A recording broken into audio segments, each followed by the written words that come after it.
மேற்பார்வையிட அடுத்த ஜெனரேஷன் மூப்பர் போதகர் இவர்களெல்லாம் நிறைய பயிற்றுவித்தவர். அவர் தான் இந்த புதிய ஏற்பாட்டுல நிறைய பெரும்பகுதி எழுதுறதுக்கு அவர் தான் காரணம். அடிப்படை போதனைகளை கொடுத்தவர். அவர் தியாகியாக இறந்தார். அடுத்து அவருடைய சிறப்பு பண்பு, அவரது பார்வை குறைபாடு, அவருடைய தோற்றம் ஈர்க்க முடியாத தோற்றம், அவர் குணப்படுத்துதல், அந்நிய பாஷை போன்ற அற்புத வரங்களை பெற்றவர். அப்புறம் அவருடைய பலவீனம் பார்த்தோம். மார்க்கு பர்னபா விஷயத்துல அந்த சண்டை நடந்தது இல்லையா, அந்த ஒரு விஷயம் அவருடைய பலவீனம். அடுத்து பிரதான ஆசாரியரே அவமதித்தவர். ஸோ இதெல்லாம் பவுலையும் மோசேயும் தலைமைத்துவத்தை பத்தி லாஸ்ட் கிளாஸ் பார்த்தோம். இந்த கிளாஸ் நெகேமியா பத்தி பார்க்கலாம். Thank you sister. ஸோ எல்லாரையும் மறுபடியும் வெல்கம் பண்றேன். ஸோ நம்ம பிடிஹெச் உடைய லாஸ்ட் கிளாஸ் இன்னைக்கு. ஸோ அதுக்கப்புறம் நமக்கு எக்ஸாம்ஸ் வரும். ஸோ க்ரீக்கும் நீங்க எழுதுங்க, ஜஸ்ட் அட்டன் பண்ணுங்க. ஸோ க்ரீக்ல ஏதாவது டவுட்ஸ் இருக்கா? நிஷா சிஸ்டரும் டானி பிரதர் தான் ரெகுலர் அட்டன் பண்றீங்க. ஸோ க்ரீக் உங்களுக்கு ஏதாவது டவுட்ஸ் இருக்கா? எப்படி நிஷா சிஸ்டர், டானி பிரதர்? இல்லை, எடுத்த வரைக்கும் எனக்கு ஓகே தான். ஆல்பபெட்ஸ் படிச்சுட்டோம்னா தான் அடுத்த ஸ்டெப்புக்கு போக முடியும். ஸோ எல்லாரும் கம்பல்சரி ஆல்பபெட் படிக்கணும். ஆல்பபெட்ஸ் படிக்கணும். ஓகே ஃபர்ஸ்ட் ஐயா, க்ரீக்ல உங்களுக்கு ஏதாச்சும் டவுட்ஸ் இருக்கா? நம்ம ரூபன் சார் லைன்ல இருக்கிறாங்க. ஸோ இருந்தா நீங்க இப்போ கேட்டீங்கன்னா அதையும் நம்ம எக்ஸ்பிளைன் பண்ணிடலாம். சார் கொஞ்சம் நீங்களும் லைனுக்கு வாங்க. க்ரீக்ல என்னென்ன எக்ஸாம்ஸ் வரும்னு சொல்லி ஒரு 2 நிமிஷம் சொல்லிருங்க. சொல்லுங்க ஃபர்ஸ்ட் ஐயா. டவுட் ஒன்றும் இல்லை, அதை பைஹார்ட் பண்ணணும். அதான் மாதிரி மனசுல நிக்கணும், அது மட்டும் தான் இருக்கு. சரி சரி சரி, ஓகே ஓகே, தேங்க்யூ. ஸோ அந்த சொல்லுங்கய்யா. மற்றபடி நல்லா சொல்லி கொடுத்தாங்க. Okay okay okay okay. So எல்லாருமே அட்டன் பண்ணுங்க. ஸோ இன்னைக்கு நான் இம்பார்ட்டன்ட் கொஸ்டின்ஸ் குரூப்ல போட்டுருவேன், இன்னைக்கு ஈவினிங் போட்டுருவேன். நீங்க அதை படிச்சு இது பண்ணுங்க. ஸோ நெக்ஸ்ட் வீக்கும் ஃபாலோயிங் வீக்கும் நம்ம எக்ஸாம்ஸ் இருக்கும். ஸோ டைம் டேபிள் குரூப்ல போட்டுருவோம். அதற்கு எக்ஸாம் முடித்த பிற்பாடு நீங்க உங்களுடைய ஃபீஸ் போன்ற அசைன்மெண்ட்ஸ் போன்ற எல்லா கிரைட்டீரியா நீங்க முடித்த பிற்பாடு டிசம்பர் மந்த்தே மோஸ்ட்லி நம்ம கிறிஸ்மஸ்க்கு முன்னாடியே பிடிஹெச் சர்டிஃபிகேட்ஸ் உங்களுக்கு இஷ்யூ பண்றதுக்காக நாங்கள் தயாராகி கொண்டு இருக்கிறோம். ஸோ நீங்களும் எங்க கூட கொஞ்சம் ஒத்துழைங்க, ஆண்டவர் உங்களை வழி நடத்து வராங்க. ஸோ அதுக்கப்புறம் நீங்க எம்பிஏ படிக்கிறவங்க நீங்க அப்படியே கண்டினியூ பண்ணுவீங்க. ஸோ பிடிஹெச்சோட போதும்னு சொல்லி நீங்க விருப்பப்படுறவங்க உங்களுக்கு அந்த சர்டிஃபிகேட்ஸ் உங்களுக்கு தரோம், நம்ம ப்ரொவைட் பண்ணுவோம். கிராஜுவேஷன் மோஸ்ட்லி ஏப்ரல் மந்த்து சென்னையில் இருக்கும். ஏன்னா கிராஜுவேஷன் நம்ம ஒரு பேட்ச் மட்டும் தனியாக நடத்த முடியாது. ஸோ சென்னையில் உள்ள கிராஜுவேஷன்ஸ், பெங்களூர் டீம் எல்லாருமே நம்ம முடிச்சு வருவாங்க. ஸோ வரும்போது ஒரு ஃபங்க்ஷனாக வைத்து ஏப்ரல் மந்த்து சென்னையில் கிராஜுவேஷன் வைக்கணும்னு சொல்லி நம்ம யோசிச்சிருக்கிறோம். சர்டிஃபிகேட் முன்னாடி இஷ்யூ பண்ணிடுவோம். ஏதாவது டவுட்ஸ் இருந்தால் நீங்கள் பிற்பாடு கேட்டுக்கொள்ளலாம்.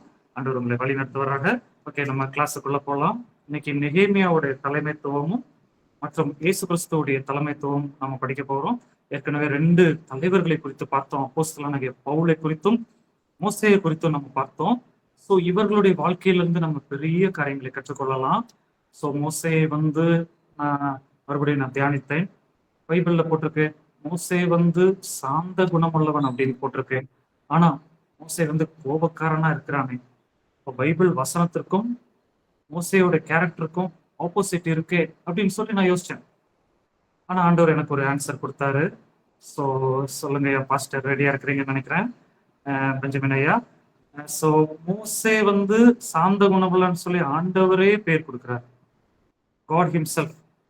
ஆனா மோசஸ் கோபக்காரரா அந்த கற்பனை எல்லாம் பலகையெல்லாம் உடைச்சு இப்படி செய்து கொண்டிருக்கிறாரு. இது நம்ம கரெக்டா புரிந்து கொள்ளலாம்.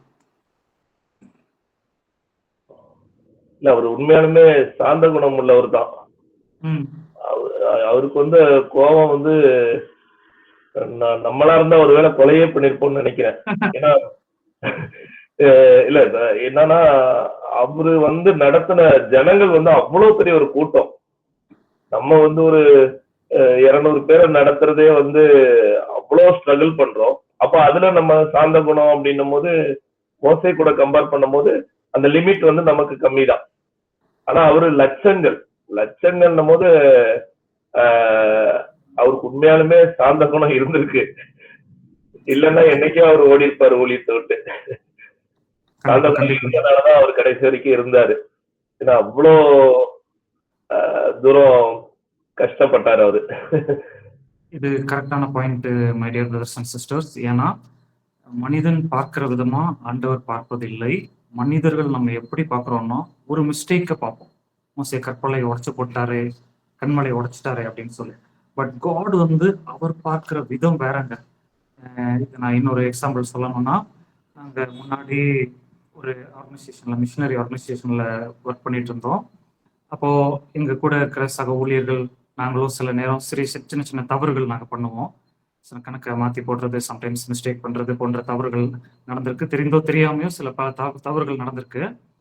அப்போ மற்றவங்க சொல்லுவாங்க, கண்டிப்பா இது பிஷப் காதுல போகும், பிஷப் காதுல போய் பிஷப் வந்து உங்களை ஜாப்ல இருந்து தூக்கிடுவாங்க, ஊழியத்துல இருந்து தூக்கிடுவாங்க அப்படின்னு சொல்லி கூட இருக்கிறவங்க பேசிக்குவாங்க. ஆனா பிஷப்போடைய அப்ரோச் வந்து வேற மாதிரி இருக்கும். நான் ஒரு நாள் கேட்டேன், ஐயா இவங்க தவறு தானே செய்தார்கள், ஆனா நீங்க வந்து அவங்களுக்கு ஆக்ஷன் எடுக்கலையே, அவங்கள வந்து இது பனிஷ்மெண்ட் கொடுக்கலையே அப்படின்னு சொல்லும்போது அவர் சொன்ன பதில் இன்னும் எனக்கு ஞாபகம் இருக்கு. தம்பி, எனக்கு வந்து ஒவ்வொரு ஊழியரோட உடன் ஊழியரோட வியூ எனக்கு தெரியும், அவர்களுடைய மைண்ட் செட் தெரியும், அவர்கள் எங்க டைரக்ஷன்ல இருக்கிறாங்கன்னு சொல்லி தெரியும். ஸோ சின்ன சின்ன காரியத்துக்காக நான் உடனே ஆக்ஷன் எடுக்க மாட்டேன். ஆனா எனக்கு அவங்க போற பாதையில மிஸ்டேக் பண்றாங்களா இல்லைன்னா கொஞ்சம் டைவர்ட் ஆகுறாங்களான்னு தெரியும்னு சொல்லி என்கிட்ட ஒரு நாள் அவர் ஷேர் பண்ணார். My dear brothers and sisters, என்ன சொல்ல வரேன்னா, ஒரு நார்மல் உலகத்தில் உள்ள ஒரு சபை தலைவர், போதகர், பிஷப் அவர்களுக்கே நமது வியூ, கூட ஒர்க் பண்ற உடன் ஊழியர்களுடைய வியூ பத்தி தெரிந்திருக்கும் போது நம்மை படைத்த கடவுளுக்கு, கொடான கோடி பேரை பார்த்து கொண்டிருக்கிற கடவுளுக்கு நமது வியூ பாயிண்ட் தெரியாதா? ஸோ நானும் விசுவாசிக்கிறேன், சின்ன சின்ன காரியத்துக்காக நம்மை பனிஷ் பண்ற, இல்லைன்னா நம்மளை திடீர்னு ஒரு தப்பு பண்ணிட்டியா உடனே நீ ஸ்டெப் அவுட் பண்ணிருன்னு சொல்லி நம்மை தூக்குகிற கடவுள் அல்லங்க. மாறாக நம்மை சரி செய்து நமது வியூ பாயிண்ட்ல மேக்சிமம் சரி செய்து நம்மை ஓடு விடுகிற தேவனாகிய கர்த்தர் தான் நம்ம கூட இருக்கிறாருன்னு சொல்லி இந்த மோசஸோடைய காரியத்தின் மூலமாக நானும் விசுவாசிக்கிறேன். ஸோ பைபிள் ஸ்டடி வேற, நம்ம புரிந்து கொள்றது வேற. ஸோ இது நம்ம புரிந்து கொண்டால்தான் பைபிளை கரெக்டாக புரிந்து கொள்ள முடியும். ஸோ கடவுளுடைய எண்ணங்கள் வேற, நமது எண்ணங்கள் வேற, காட் போடுற மார்க் வேற, நம்மளுடைய திங்கிங் வேற. ஸோ பைபிள் ஸ்டடிலையும் ஓரளவுக்கு தான் நம்ம புரிந்து கொள்ள முடியும்.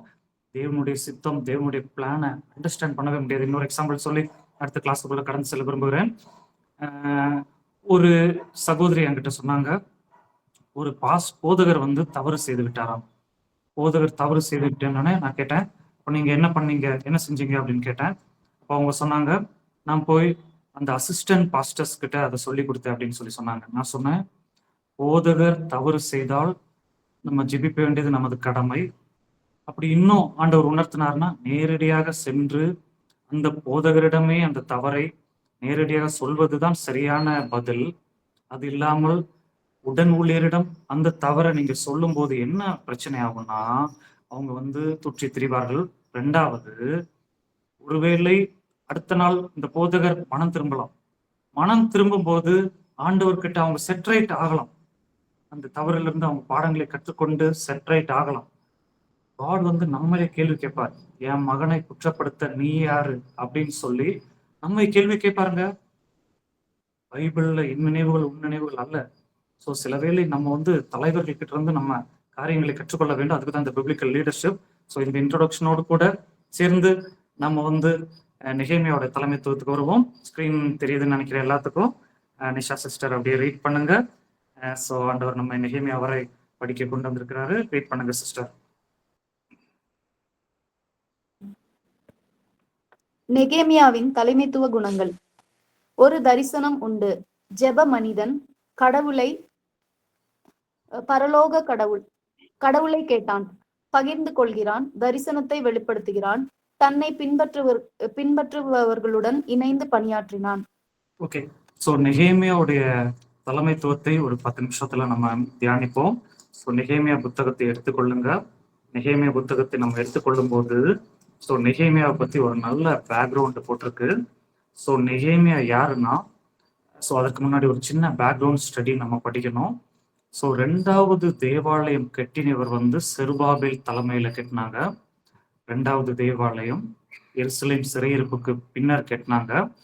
கெட்டப்பட்ட பிறகு செருபாபேல் ஃபர்ஸ்ட் வந்துட்டாங்க, எருசலேமுக்கு வந்துட்டாரு. வந்து தேவாலயத்தை கட்டி முடிச்சுட்டு அவருடைய காலத்தை, அவருடைய வேர்க்க முடிச்சிட்டாரு. பிற்பாடு 2வது வந்தது எஸ்ரா. எஸ்ரா வந்து வந்தாங்க. எஸ்ரா வந்து வேத பாரகர். ஸோ எஸ்ரா என்ன செய்தார்னா, எஸ்ரா வந்து வேதத்தை போதித்து அங்கே வந்து தேவனுடைய காரியங்களை இஸ்ரவேல்ல படிப்பித்து கொண்டிருந்தாரு. ஸோ பாருங்க, ஆண்டவர் எப்பேற்பட்ட மனிதர்களை பயன்படுத்துகிறார்னு சொல்லி பாருங்க. ஸோ நெகேமியா, செருபாபேல் வந்து அரசியல் தலைவர். ஸோ ஆண்டவருக்கு அரசியல் தலைவர்களும் தேவை, ஆண்டவருடைய ஊழியத்துக்கு, லீடர்ஷிப்புக்கு. அதுக்கப்புறம் எஸ்ரா வந்து வேத பாரகன், பைபிள் டீச்சர். ஸோ ஆண்டவருடைய ஊழியத்திற்கு பைபிள் டீச்சர்ஸும் தேவை. அது மாத்திரமல்ல, நெகேமியா வந்து வெளியூர்ல இருக்கிற ஒரு அரசாங்க அதிகாரி. So government servant, government officer. So ஆண்டவருக்கு கவர்மெண்ட் ஆஃபீஸர்ஸும் தேவை. ஸோ நான் வந்து என் டீம்ல அடிக்கடி சொல்லுவேன், ஆண்டவர் நமக்கு எல்லா விதமான ஊழியர்களையும் தருகிறார், தந்து கொண்டிருக்கிறார், இன்னும் தருவார் அப்படின்னு சொல்லி. ஃபார் எக்ஸாம்பிள் சொல்லும்போது, கடந்த மாதம் ஒரு நாள் நான் ஹைகோர்ட்டு ஒரு ஒரு லேண்ட் விஷயத்துக்காக நாங்கள் ஹைகோர்ட்டுக்கு போனோம். அப்போ வக்கீலை பார்ப்பதற்காக. அப்போ ஹைகோர்ட்டுக்கு, சென்னை மெட்ராஸ் ஹைகோர்ட்டுக்கு டைரக்டா உள்ள போக முடியாது. ஆனா அங்க ஹைகோர்ட்டு வக்கீல் வந்து நம்ம பைபிள் காலேஜ்ல படிச்ச ஸ்டூடெண்ட்னால அவர் அவருடைய அசிஸ்டண்ட்டை அனுப்பி போலீஸ் எல்லாம் விசாரிக்கிறாங்க. எல்லாருமே ஒரு 100 போலீஸ், ஒரு 50 போலீஸாராவது விசாரிச்சிருப்பாங்க. அவங்களுக்கு எல்லாம் பாஸ் பண்ணி டைரக்டா உள்ள கொண்டு போவதற்கு ஆண்டவர் கிருபை செய்தாரு. ரிட்டர்ன் வரும்போது அந்த ஹைகோர்ட் சீனியர் வக்கீல் அவர்களே வந்து ரிட்டர்ன் வாசல் வரை வந்து நம்ம எங்களை வழி அனுப்பி வைத்தாங்க. ஸோ என்ன சொல்ல வரேன்னா, ஆண்டவர் ஊழியத்திற்கு அந்தந்த நேரத்துல அந்தந்த பர்சன்ஸை கரெக்டான இடத்துல ஆண்டவர் தந்து கொண்டிருக்கிறார், தருவார், இன்னும் தருவார். ஸோ ஃபியூச்சர் போதகர்களே, ஃபியூச்சர் சபை தலைவர்களே, இப்பொழுது உள்ள போதகர்களே, இப்பொழுது உள்ள சபையுடைய நிர்வாக தலைவர் தலைவிகளே, உங்களுக்கும் நான் சொல்லுகிற ஆலோசனை என்னன்னா, நம்ம ஆண்டவருடைய காரியத்திலே சரியா ஈடுபடும் போது ஆண்டவர் எல்லா வகை மக்களையும் நம்ம டீம்ல தருவார், கரெக்டான நேரத்துல தருவார், பிரியமானவர்களே. ஸோ நெகேமியா வந்து ஒரு அரசாங்க அதிகாரி. அவர் என்ன பண்றாருன்னா, வெளியூர்ல வந்து அவர் ரொம்ப சந்தோஷமா ஒரு பெரிய அதிகாரியில் இருக்கிறார். அந்த இடத்துல அவர் ஒரு நியூஸ் கேள்விப்படுறார். அந்த நியூஸை வாசிங்க. நெகேமியா 1ஆம் அதிகாரம் 2ஆம் வசனம் எடுத்தவங்க நீங்க வாசிங்க ப்ளீஸ். என் சகோதரரில் ஒருவனாகிய அனனியும் வேறே சில மனுஷரும் யூதாவிலிருந்து வந்தார்கள். அவர்களிடத்தில் நான் சிறையிருப்பில் மீண்டு தப்பின யூதரின் செய்தியையும் எருசலேமின் செய்தியையும் விசாரித்தேன். ஓகே, பாருங்க, நெகேமியா வந்து என்ன பண்றாருன்னா, அவர் வெளியூர்ல ஒரு நல்ல பொசிஷன்ல இருந்தாலும் அவர் மைண்ட் வந்து எருசலேமின் மேல வைக்கப்பட்டிருக்குதுங்க. ஸோ இந்தியாவில் உள்ள ஒரு மனிதர் வெளியூர்ல இருக்கிறாருன்னு வைத்துக்கொள்ளுங்க, வெளி தேசத்துல இருக்கிறாருன்னு வைத்துக்கொள்ளுங்க, நல்லா யூஎஸ்ல செட்டில்டு. ஆனா பல பேர் யூஎஸ் போறவங்க இந்தியாவை மறந்துடுவாங்க. பட் நெகேமியா போன்ற ஆட்கள் வந்து தன்னுடைய சுய தேசத்தின் மேல் மைண்ட் வைத்திருக்கிறாரு. ஸோ பெரிய ஸ்டோரியை நான் ஷார்ட்டா சொல்றேன். அப்போ அங்க வந்து அவர் கிடைச்ச நியூஸ் என்னன்னா, எருசலேம்ல அலங்கம் இல்லாமல் மிகவும் பாழாய் கிடக்கிறது, ரொம்ப பாழாய் கிடக்கிறது அப்படின்னு சொல்லி அங்க நியூஸ் கேள்விப்படுறாரு. நார்மல் பர்சன் என்ன பண்ணுவாங்கன்னா, நான் தப்பிச்சிட்டேன், நான் வந்து வெளியூர்ல சூசான் அரண்மனையில, பெர்சியாவின் அரண்மனையில ராஜாவுக்கு பான பாத்திரக்காரன். ஸோ ராஜாக்கு பக்கத்துல இருக்கிற ஒரு பெரிய ஆபீசர். ஸோ எனக்கு இந்த இது கிடைச்சதே, என் மக்கள் எப்படி போனா என்ன, நான் தப்பிச்சிட்டேன்னு சொல்லி நார்மல் பர்சன்ஸ் வந்து மனசுல சந்தோஷப்பட்டிருப்பாங்க. ஆனா நெகேமியா என்ன பண்றாருன்னா, இந்த நியூஸை கேள்விப்பட்ட உடனே நெகேமியா வந்து ஃபீல் பண்றார், துக்கம் அடைகிறார். துக்கம் அடைஞ்சோடனே ராஜா கண்டுபிடிச்சு கேட்கிறார், நெகேமியாவே நீ துக்கமா இருக்கிறது என்ன என்று சொல்லி கேட்கிறார். இதுல ஒரு காரியத்தை நான் சொல்ல விரும்புகிறேன். ராஜாக்களுக்கு முன்பாக ஒர்க் பண்ற சர்வன்ட்ஸ் வந்து துக்கமா இருக்கக்கூடாது, சிரிச்சுட்டே இருக்கணும். இப்போ வடகொரியால இருக்கு பாத்தீங்களா, வடகொரியால இருக்கிற சர்வன்ட்ஸ் வந்து அவங்களுக்கு சந்தோஷமோ துக்கமோ அவங்க என்ன இருந்தாலும் கை தட்டிட்டு சிரிச்சுட்டே இருக்கணும், இல்லைன்னா பனிஷ்மெண்ட், மரண தண்டனை கொடுத்துருவாரு அந்த வடகொரிய அதிபர். இதே போலதான் அந்த காலத்திலயும் இருந்தது. ராஜா முன்னாடி நீங்க துக்கமா இருக்கக்கூடாது, ஃபேஸ்ல என்ன விழிஞ்சு துக்கமா இருக்கக்கூடாது. இருந்தா ராஜா பனிஷ்மெண்ட் கொடுக்க வாய்ப்பு இருக்கு, சில வேளை மரண தண்டனையும் கொடுக்க வாய்ப்பு இருக்கு. பட் இவரால் முடியல. அகத்தின் துக்கம் வெளியே வந்து விடுகிறது. ஸோ இவர் பயந்து என்ன சொல்றாருன்னா, ஐயா ஒரு நியூஸை கேள்விப்பட்டேன், எங்க ஊர் வந்து பாழாய் கிடக்கிறது, எங்க ஊர் பாழாய் கிடக்கிறதுனால நான் துக்கமா இருக்கிறேன் அப்படின்னு சொல்லிட்டாரு. ஃபாஸ்டிங்ல வேற இருக்கிறார். ஸோ ராஜா சர்வெண்ட்டுக்கு சில ப்ரோட்டோகால்ஸ் இருக்கிறது. நீங்க சாப்பிடாமலாம் வந்து ஆஃபீஸ்ல ஒர்க் பண்ணக்கூடாது, சில ரூல்ஸ் அண்ட் ரெகுலேஷன்ஸ் எல்லாம் இருக்கு. பட் இவர் எல்லாவற்றையும் மீறி ராஜா கிட்ட பேசுறாருங்க. ஸோ இது நம்ம அண்டர்ஸ்டாண்ட் பண்ண வேண்டும். இன்னொரு காரியத்தை நான் உங்களுக்கு ஹைலைட் பண்ண விரும்புகிறேன். எடுத்தவங்க வாசிங்க. 2ஆம் அதிகாரம் 8ஆம் வசனம். 2ஆம் அதிகாரம் 8ஆம் வசனம். தேவாலயத்துக்கு இருக்கிற அரசனின் கதவு வேலைக்கும் நகர அலங்கத்தின் வேலைக்கும் நான் தங்க போகிற வீட்டின் வேலைக்கும் வேண்டிய மரங்களை ராஜாவின் வனத்துக்கு காவலாளனாகிய ஆசாப் எனக்கு கொடுக்கும்படிக்கும் அவனுக்கும் ஒரு கடிதம் கட்டளையிடப்படுவதாக என்றேன். என் தேவனுடைய தயவுள்ள கரம் என்மேல் இருந்தபடியால் ராஜா அவைகளை எனக்கு கட்டளையிட்டார். இது அருமையான வசனங்க. என் தேவனுடைய தயவுள்ள கரம் என்மேல் இருந்தபடியினால் ராஜா நான் கேட்டதெல்லாம் கொடுத்துட்டாருன்னு சொல்லி, இது ஒரு பயங்கரமான அருமையான வார்த்தை. இந்த வார்த்தை வந்து நெகேமியா புத்தகத்துல ரிப்பீட் பண்ணப்பட்டு வந்து கொண்டே இருக்கும். எத்தனை முறைன்னு சொல்லி ஒரு ஹோம்ஒர்க் மாதிரி எழுதி கொள்ளுங்க, நீங்க கண்டுபிடிங்க. என் தேவனுடைய தயவுள்ள கரம், இந்த வார்த்தை அடிக்கடி நெகேமியா யூஸ் பண்ணுவாரு. சோ தேவனுடைய தயவுள்ள கரம் நெகேமியா கிட்ட இருக்கிறதுனால காட் வந்து அந்த டைமிங்கை செட் பண்ண வைக்கிறார், அந்த டைமிங்கை கரெக்டா மேட்ச் பண்ண வைக்கிறார். My dear brothers and sisters, so நெகேமியா சொல்றாரு, நான் பெரிய வேலையை செய்கிறேன்னு சொல்றாரு. நாமும் தேவனுடைய திராட்சை தோட்டத்துல ஊழியத்துல வந்து பெரிய வேலைகளை செய்ய நம்ம ஆயத்தப்பட்டு கொண்டு இருக்கிறோம். My dear brothers and sisters, so பெரிய வேலைகளை செய்வதற்காக முதலாவது நமக்கு இருக்க வேண்டிய ஒரு கிருபை என்னன்னா தேவனுடைய தயவுள்ள கரம். ஜெபத்துல நீங்க தினந்தோறும் சொல்லுங்க, தேவனுடைய தயவுள்ள கரம் என்மேல் இருக்கட்டும் அப்பா, என்மேல் இருக்கட்டும் அப்பா அப்படின்னு சொல்லி தினந்தோறும் நீங்க சொல்லுங்க ஜெபத்துல. ஸோ நெகேமியாவுக்கு தேவனுடைய தயவுள்ள கரம் இருக்கிறது. ஸோ பெரிய ஸ்டோரியை நான் கட் ஷார்ட் பண்ணி நான் வந்து சொல்லி கொண்டு இருக்கிறேன். ஸோ நெகேமியா என்ன பண்றாருன்னா, ராஜா கிட்ட பெர்மிஷன் கேட்கிறார், லெட்டர் எழுதுறார். ராஜா கேட்கிறார், நீ எத்தனை நாள் ஆகும் அங்க போயிட்டு உன்னுடைய ஒர்க்கை முடிச்சுட்டு நீ ரிட்டர்ன் வர்றதுக்கு எத்தனை நாள் ஆகும் கேட்கும்போது நெகேமியா கரெக்டா அந்த டேட்டை சொல்றார். சொன்ன உடனே தேவனுடைய தயவுள்ள கரம் இருக்கிறபடினால ராஜா வந்து அதை பெர்மிஷன் கொடுக்குறார். ஸோ இங்க நம்ம கவனிக்க வேண்டிய காரியம், லீடர்ஸ் மெயினா கவனிக்க வேண்டிய காரியம், சம்டைம்ஸ் நம்ம மனசுல சொல்லுவோம், நான் மட்டும் ஃபுல் டைம் ஊழியத்துல இருந்தேன்னா நான் எல்லாத்தையும் செஞ்சிருவேன், நான் ஒர்க் பண்றேன், பார்ட் டைம் மினிஸ்ட்ரி பண்றேன், ஸோ என்னால எதுவுமே செய்ய முடியல, எக்ஸ்கியூஸ் சொல்ல முடியாது. My dear brothers and sisters, காரணம் நெகேமியா வந்து ஒரு அரசாங்க அதிகாரி, ஆனா அவர் லீவ் போட்டு வந்து தேவனுடைய வேலையை செய்கிறாருங்க. ஸோ சில வேளை ஊழியத்திலும் லீவ் போட வேண்டிய வேலைக்கு லீவ் போட வேண்டிய வரும், நம்ம அதை மைண்ட்ல வைத்துக் கொள்ள வேண்டும். அதற்கப்புறம் என்ன ஆகுதுன்னா, நெகேமியா வந்து அடுத்த பாயிண்ட்ஸ் படிங்க.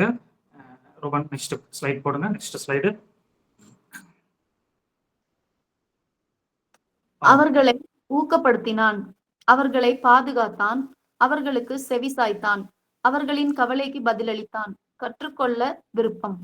ஸோ நெகேமியாவை நம்ம பற்றி படித்தோம்னா, ஒரு நல்ல மிலிட்ரி பிளானோட அவர் இந்த ப்ராஜெக்டை செய்து முடித்திருக்கிறாங்க. ஸோ ஸ்டெப் பை ஸ்டெப்பா ரகசியத்தை யாருக்கிட்ட எப்போ சொல்லணும் எப்போ சொல்லக்கூடாது. ஸோ ஸ்டார்டிங்ல இவர் வர்றாரு. ஸ்டார்டிங்ல இவர் வரும்போது இவர்கிட்ட கேட்கிறாங்க, எதற்கு போறீங்க, எதுக்கு வந்திருக்கீங்க அப்படின்னு சொல்லி கேட்கிறாங்க. எடுத்தவங்க வாசிங்க 2ஆம் அதிகாரம் 15-16 வாசிங்க. 2ஆம் அதிகாரம் 15-16. அன்று ராத்திரியிலே படிங்க சிஸ்டர். இல்ல படிங்க, கண்டினியூ பண்ணுங்க. அன்று ராத்திரியிலேயே நான் ஆற்றோரமாய் போய் அலங்கத்தை பார்வையிட்டு திரும்பி பள்ளத்தாக்கின் வாசல் வழியாய் வந்து விட்டேன். நான் போனதும் நான் செய்ததும் அதிகாரிகள் ஒருவருக்கும் தெரியாது.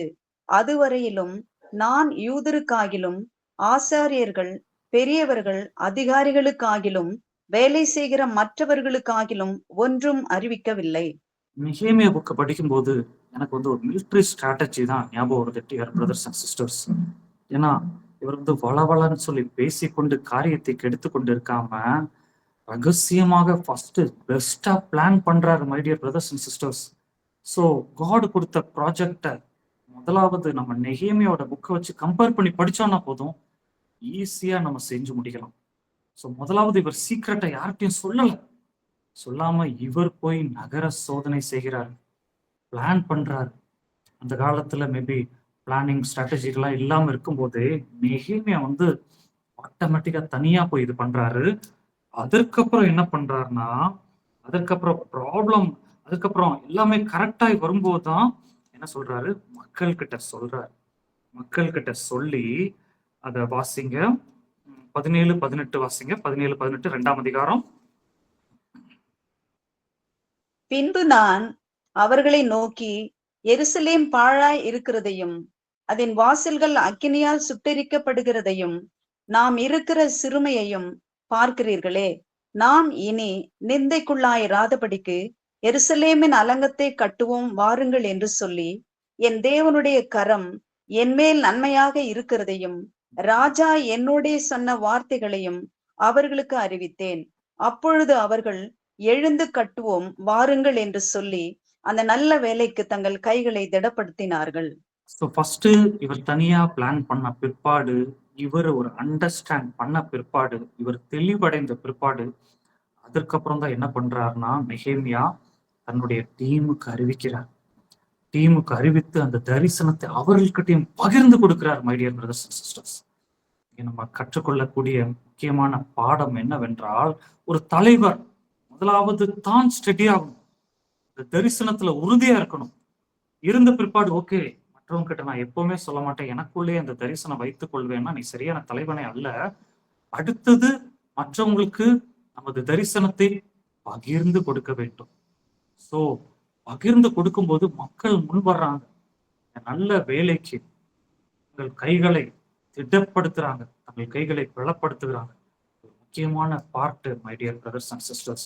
ஸோ அதுக்கப்புறம் என்ன பண்றாங்கன்னா, 3ஆம் அதிகாரத்துல நம்ம படிக்கும்போது 3ஆம் அதிகாரத்துல பலவிதமான மக்கள் வந்து பலவிதமான வாசல்களை கட்டுறாங்க.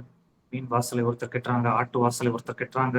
இதே போன்ற எருசலேமுக்கு சுத்திலும் ஒவ்வொரு வாசலும் ஒவ்வொரு பேர் இருக்கு. பலவிதமான மக்கள் கட்டுறாங்க. ஒரு 5 மினிட்ஸ் எடுத்து ஒரு சின்ன கிளாஸ் ஒர்க் எடுத்துக்கொள்ளுங்க. இங்க ஒரு 6-7 பேர் இருக்கிறீங்க. ஸோ 7 பேரும் ஒரு பாயிண்டாவது மினிமம் நீங்க சொல்லும்படி கேட்டுக்கொள்கிறேன். இதை ரெக்கார்ட் பண்ணி கொண்டு இருக்கிறோம். இந்த யூடியூப் மூலமா ஃபியூச்சர்ல நூற்றுக்கணக்கான ஆயிரக்கணக்கான பேருக்கு இது ரீச் ஆகும். ஸோ யார் என்னென்ன வாசலை கட்டினாங்கன்னு சொல்லி 3ஆம் அதிகாரத்துல இருக்கு. டேனி பிரதர் புரிஞ்சதா? கொஸ்டின் புரிஞ்சதா?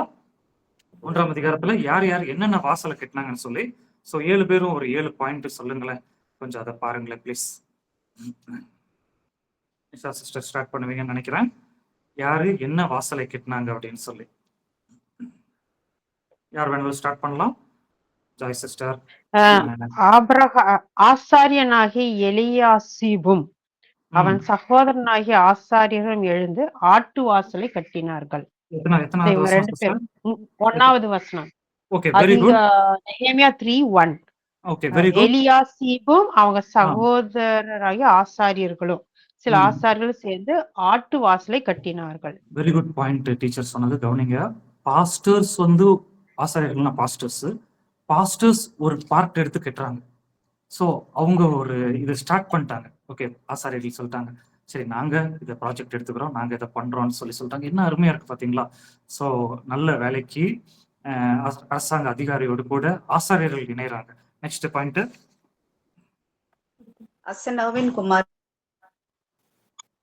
அசனாவின் குமாரர்கள் மீன் வாசலை கட்டினார்கள். 3வது வசனத்துல பாக்குறோம்.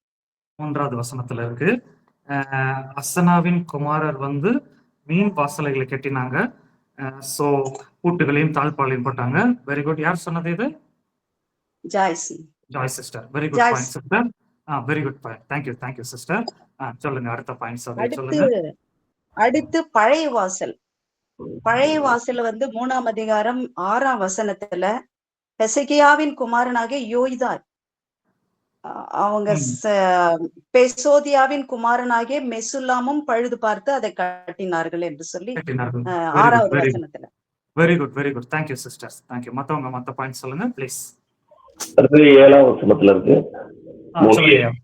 அவர்கள் அருகே கிபியான் மிஸ்பா ஊர்களின் மனுஷரான மெலதியா என்னும், கிபியோன் என்னும், யாதோன் என்னும், மொரோனாத்தியானும் நதிக்கு இப்புறத்தில் இருக்கிற அதிபதியின் சமஸ்தானம் மட்டும் பழுது பார்த்து கட்டினார்கள். ஓகே, அடுத்த தேங்க்யூ, தேங்க்யூ. 11 சொல்லுங்க. மற்ற பங்கையும் சூளைகளின் கொம்பையும் ஆரிமின் குமாரன் மல்கிஜாவும்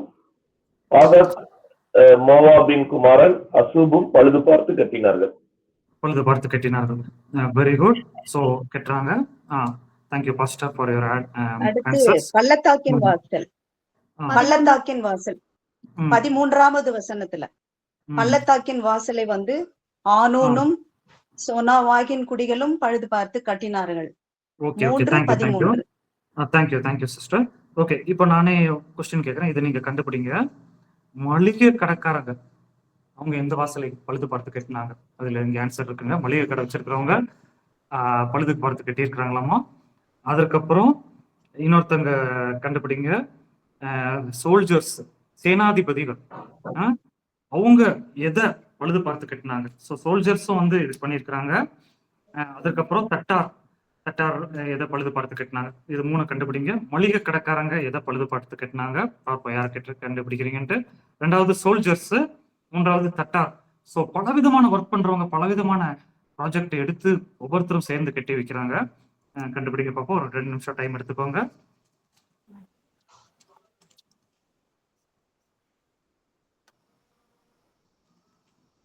மளிகைக்காரர்கள், மளிகை கடைக்காரங்க, தட்டார். 32வது சொல்லுங்க, படிங்க. கோடியின் மேல் வீட்டுக்கும் ஆட்டு வாசலுக்கும் நடுவே இருக்கிறதை தட்டாரும் மளிகைக்காரரும் பழுது பார்த்து கட்டினார்கள். வெரி குட் பாஸ்டர், கரெக்டா கண்டுபிடிச்சிட்டாங்க. சோ தட்டாரும் மளிகைக்காரரும், மளிகை கடைக்காரங்களும் பிசினஸ் பண்றவங்களும் இந்த நல்ல வேலைக்கு வந்து அவங்க கூட இருக்கிறாங்க. ஸோ ஒரு பெரிய லீடர்ஷிப்ல இது கரெக்டான இது இருக்கு. ஸோ சோல்ஜர்ஸ் வந்து பராக்கிரமசாலிகளின் வீடு மட்டாகும் 16ஆம் வசனத்துல இருக்கு. 16ஆம் வசனத்தை வாசிங்க. சோல்ஜர்ஸ் எதை கட்டுறாங்கன்னு சொல்லி வாசிங்க.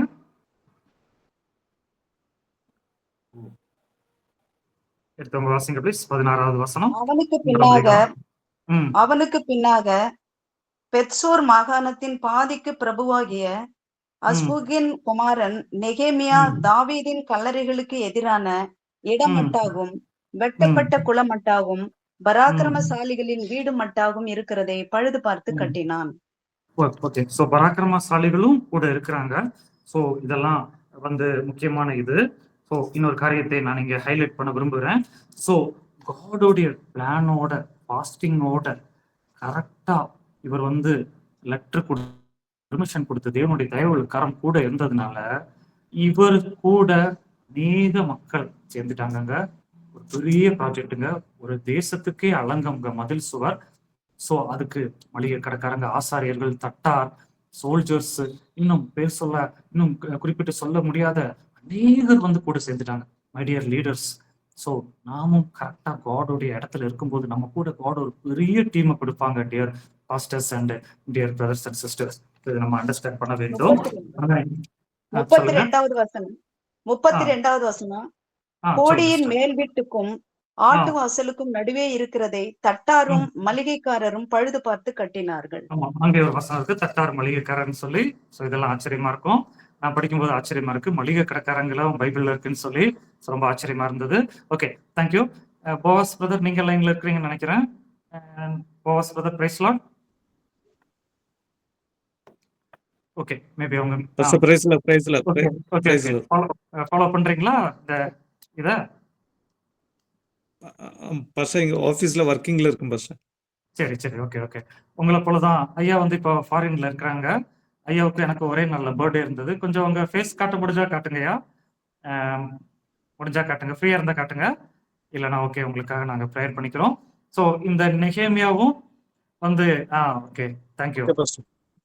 தேங்க்யூ. ஓகே, ஸோ ஐயாவுக்கும் எனக்கு வந்து ஒரே நல்ல பர்த்டே இருந்தது. ஸோ நெகேமியாவும் வந்து ஃபாரின்ல இருக்கிறாரு, ஆனா அவருடைய மைண்ட் வந்து எருசலேம்ல இருந்தது போல ஐயாவுக்கும் அதிகமான மைண்ட் வந்து இந்தியாவை பற்றி ஊழியத்திலும் இருக்கும். நான் அதை பேசும்போது தெரிஞ்சிருக்கிறேன்.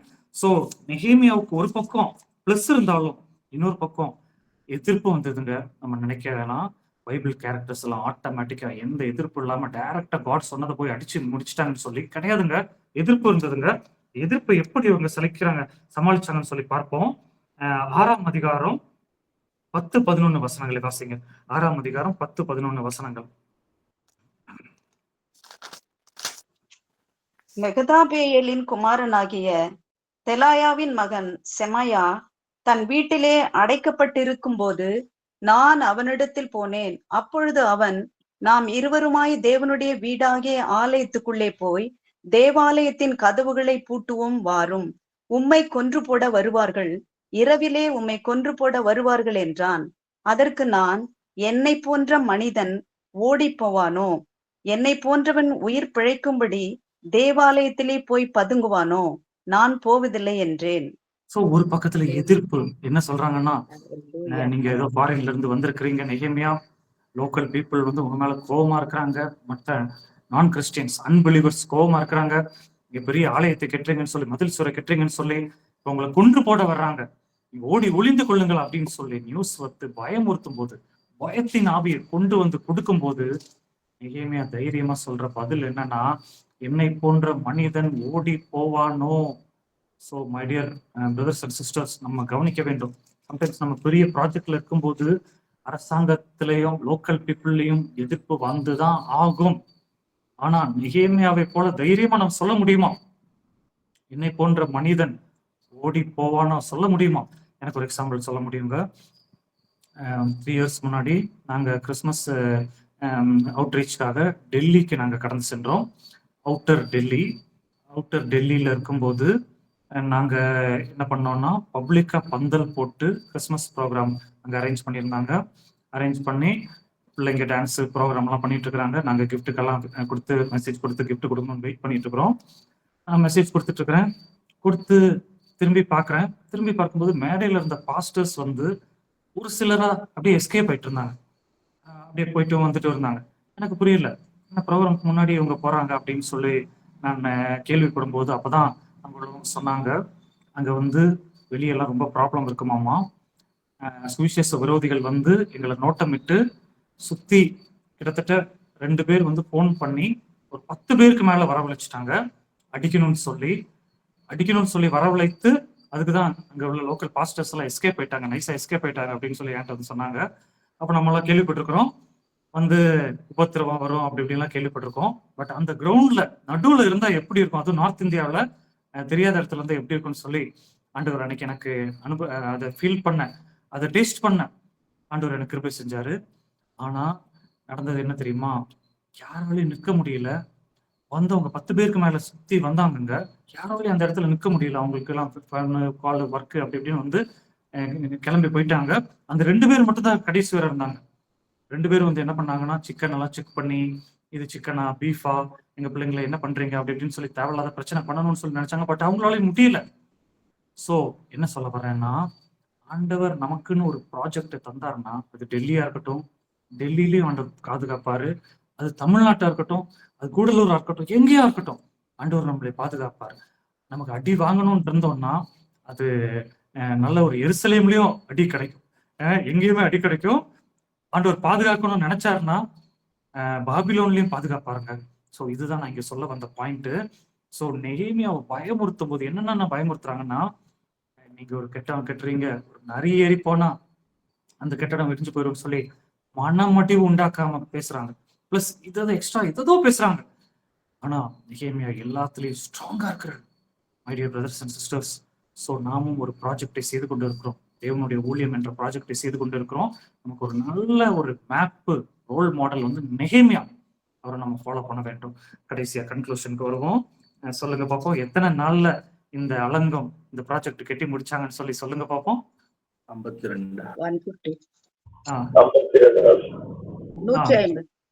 150 150 150. ஓகே. வேற பாஸ்டர் சொல்லுங்க. Days, நீங்க எத்தனை நாள் days, சொன்னீங்க? நாட்கள். நாட்கள். நாட்கள். Okay. Okay. Okay sister. Pastor சொல்லுங்க. எத்தனை நாள் நீங்க சொன்னீங்க? அன்மியூட் பண்ணிட்டு சொல்லுங்கய்யா. 52 சொன்னேன். 52 என்பது சரியான இது. நெகேமியா 6ஆம் அதிகாரம் 15ஆம் வசனம் எடுத்தவங்க வாசிங்க. நெகேமியா 6:15. அப்படியே அலங்கமானது 52 நாளைக்குள்ளே கட்டப்பட்டு எலூல் மாதம் 25ஆம் தேதியிலே முடிந்தது. ஒரு பெரிய சக்சஸ்ங்க. ஏன்னா 52 நாள்ல ஒரு தேசத்துக்கே அலங்கம். இது இத்தனை எதிர்ப்பு மத்தியில ஒருத்தர் ஃபாரின்ல இருந்து வந்து கெட்டி முடிக்கிறாருன்னா ஒரே ரீசன், தேவனுடைய தயவுள்ள கரம் நெகேமியாவின் மேல இருந்ததுனாலதான் முடிஞ்சதுங்க. இல்லைன்னா முடியவே முடியாதுங்க. ஸோ நாமும் நம்ம ஊழியத்துல இருக்கிறோம். நமது சகோதரர்கள், நம்ம கூட பைபிள் காலேஜ் படிச்சவங்க, நம்ம கூட ஒர்க்ல இருந்தவங்க நம்மளுடைய உயர்வை பார்த்து கேட்பாங்க, எப்படி தம்பி உன்னால முடிஞ்சது, எப்படி தங்கச்சி, எப்படிமா உன்னால மட்டும் முடிஞ்சது, எப்படி அவனால மட்டும் முடியுது, எப்படி அவளால மட்டும் முடிஞ்சதுன்னா தாராளமா சொல்லலாம், தேவனுடைய தயவுள்ள கரம் என் மேல இருந்ததுன்னா எல்லாத்தையும் செஞ்சு முடிப்பேன்னு சொல்லலாம். தேங்க்யூ. நெக்ஸ்ட் பாயிண்ட் போடுங்க, ஸ்லைட்ஸ் போடுங்க ரூபன். ஓகே. ஸோ நெகேமியாவோட லீடர்ஷிப்ல இருந்து நம்ம இதை கற்றுக்கொள்ளலாம். தெரியுதா? ஸ்கிரீன் தெரியுதா டானி பிரதர்? ஓகே. ஸோ இதை வாசிங்க நிஷா சிஸ்டர். முக்கிய விஷயத்தை கவனம் செலுத்தினான். கடினமான முடிவுகளை எடுத்தான். ஒரு திட்டம் இருந்தது. வளங்களை சேகரித்தான். எதிர்ப்பை எதிர்த்தான். 52 நாட்களில் தரிசனத்தை முடித்தான். ஸோ நெகேமியாவோட லீடர்ஷிப் குவாலிட்டியில நாமும் பின்பற்றினா அந்த டைமுக்குள்ள கரெக்டா செய்து முடிக்கலாம். முன்னாடியும் செய்ய மாட்டோம், பின்னாடியும் செய்ய மாட்டோம். ஆண்டவர் நமக்கு கிருபை தருவாராக. ஸோ நெகேமியாவோட லீடர்ஷிப்ல இருந்து நம்ம கற்றுக்கொண்டது என்ன? டேனி பிரதர் நீங்க லைட்டா சொல்லும்படி கேட்டுக்கொள்கிறேன். நெகேமியாவோட தலைமைத்துவத்துல இருந்து நம்ம கற்றுக்கொண்ட மெயின் முக்கிய காரியம் என்ன? அவர் வந்து கரெக்டா கோஆர்டினேஷன் பண்ணியிருக்காரு. அதுதான் என்னோட பெரிய சக்சஸ். ஒரு நல்ல லீடரால மட்டும்தான் அந்த கோஆர்டினேட் பண்ண முடியும். ஏன்னா அந்த ஒவ்வொரு பிரித்து கொடுத்து ஒவ்வொருத்தரையா கட்ட வச்சது வந்து அந்த வேலை பழுவை எளிதாக்கு. அவர்கிட்ட ஒரு பெரிய ஒரு தலைவனுக்கான முக்கியமான ஒரு இதுதான் மக்களை கோஆர்டினேட் பண்றது. அது 52 நாள்ல கட்டி முடியறது வந்து சாதாரண விஷயம் இல்லை, டெக்னாலஜி இல்லாத நேரத்துல. அதனால நான் அவரை ஒரு நல்ல ஒரு தலைவரா நான் பாக்குறேன். அந்த கோஆர்டினேஷன் சூப்பரா பண்ணியிருக்காரு. அதான் என்னோட வெரி குட். ஸோ பிரதர் வந்து சொன்ன பாயிண்ட் நீங்க கவனிச்சீங்கன்னா, டெக்னாலஜி இல்லாத காலகட்டம், அந்த காலகட்டத்துல 52 நாட்கள்ல ஜஸ்ட் ஒரு சின்ன மதில் சுவர் கிடையாது, எருசலேமை சுத்திலும் உள்ள பெரிய மதில் சுவர். ஸோ அந்த பேக்ரவுண்ட் நம்ம மைண்ட்ல இருக்கணும். அந்த காலத்துல மலை மேலதான் பட்டணம் கட்டுவாங்க, சமவெளியில பட்டணம் கட்ட மாட்டாங்க. ஸோ ரோம் பத்தி சொல்லணும்னா சிட்டி ஆஃப் 7 ஹில்ஸ் ஆகும். ஸோ ரோம் மேல கட்டியிருக்காங்க. அப்பதான் வந்து பகைவர்கள் கீழே வரும்போது அவங்களுக்கு மேல இருந்தே பார்த்து அவங்களை முறியடிக்க முடியும். எருசலேமும் மலையில் உள்ள தேசம் தான். ஸோ என்ன பண்ணியிருப்பாங்கன்னா, அந்த சிட்டியை சுத்திலும் ஒரு மதில் சுவர் கட்டிடுவாங்க. அங்க கட்டி ஒரு பெரிய கேட் போட்டுருவாங்க. கேட் போட்டு அந்த கேட்டுக்குள்ளதான் எக்ஸ்போர்ட் இம்போர்ட் வரும். ஸோ பகைவர்கள் வந்தாங்கன்னா என்ன பண்ணுவாங்கன்னா, முதல்ல அந்த சிட்டியை கேட்டை பூட்டிடுவாங்க. கேட்டை பூட்டிட்டு உள்ள பொருட்கள் உள்ள போக முடியாது, வெளியே பொருட்கள் வெளியே வர முடியாது. ஸோ பகைவர்கள் என்ன பண்ணுவாங்கன்னா, அதை சுத்தி வளைச்சு கொத்தளம் போட்டான்னு பைபிள்ல இருக்கு பாத்தீங்களா, அது பேர் வந்து பிசீச், இங்கிலீஷ்ல பிசைச். ஸோ கொத்தளம் போட்டாங்கன்னா அதை சுத்தி வளைச்சு வெயிட் பண்ணிட்டே இருப்பாங்க. ஸோ உள்ள சாப்பாடு, தண்ணி, பொருட்கள் இருக்கிற வரை தாக்கு பிடிப்பாங்க. எப்போ அது தீர்ந்துச்சோ அப்போ வந்து வெளியே வந்துருவாங்க. வெளியே வரும்போது அவங்க மாட்டிக்குவாங்க. ஸோ ஒரு தேசத்துடைய, ஒரு பட்டணத்துடைய பெரிய மதில் சுவரை 52 நாள்ல கட்டி முடித்தது மிகப்பெரிய விஷயங்க. டேனி பிரதர் சொன்னது போல அது கோஆர்டினேஷன் தான். மற்றவங்க நீங்க நெகேமியாவோட லீடர்ஷிப்ல இருந்து நோட் பண்ண பாயிண்ட்டை நீங்க சொல்லுங்க, அதை நம்ம நோட் பண்ணிட்டு அடுத்த ஜீசஸோட லீடர்ஷிப்புக்கு போய் நம்ம முடிச்சிடலாம். மற்றவங்க சொல்லுங்க டியர் பிரதர்ஸ் அண்ட் சிஸ்டர்ஸ்.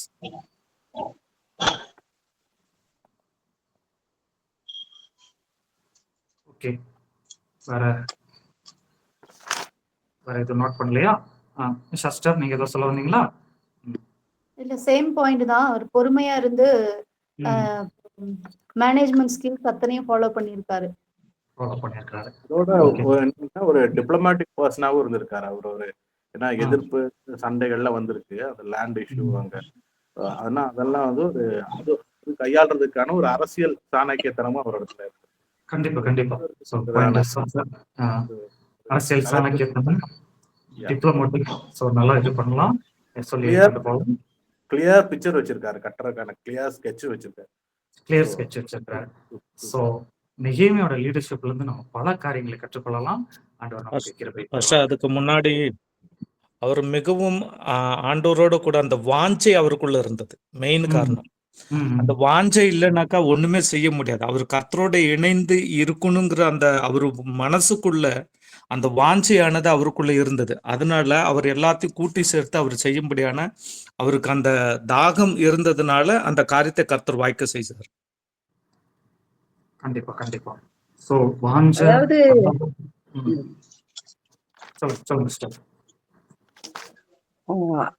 வாஞ்சை இருந்தது.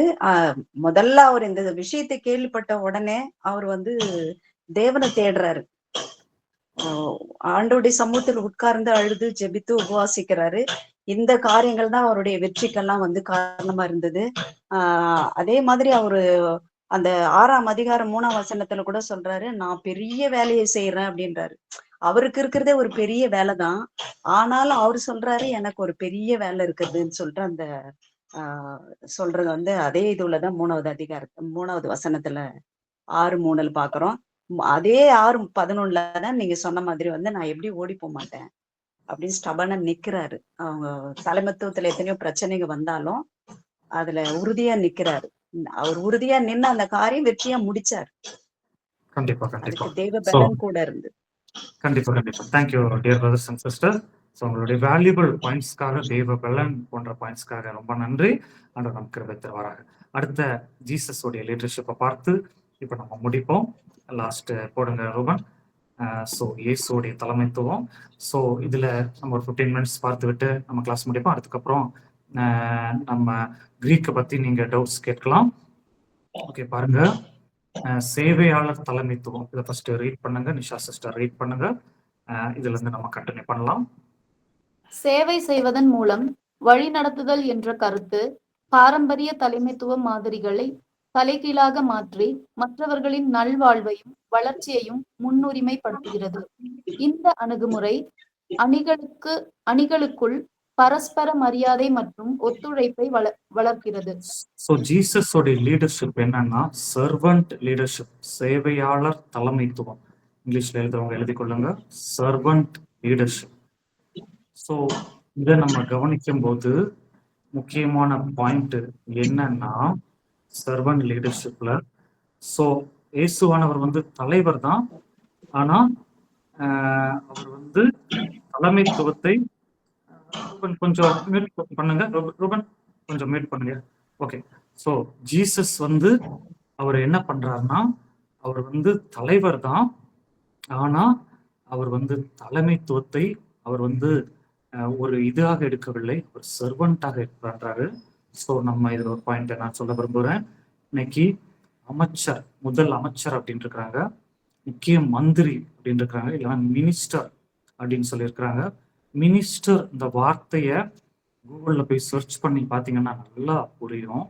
மினிஸ்டர்னா சர்வெண்ட், செயல்படுகிறவர், சேவையாளர் அப்படின்னு அர்த்தங்க. அப்போ சீஃப் மினிஸ்டர்னா பிரதான சேவையாளர் அப்படின்னு அர்த்தங்க. பிரைம் மினிஸ்டர்னா பிரதான மந்திரி, சேவையாளர் அப்படின்னு அர்த்தம்.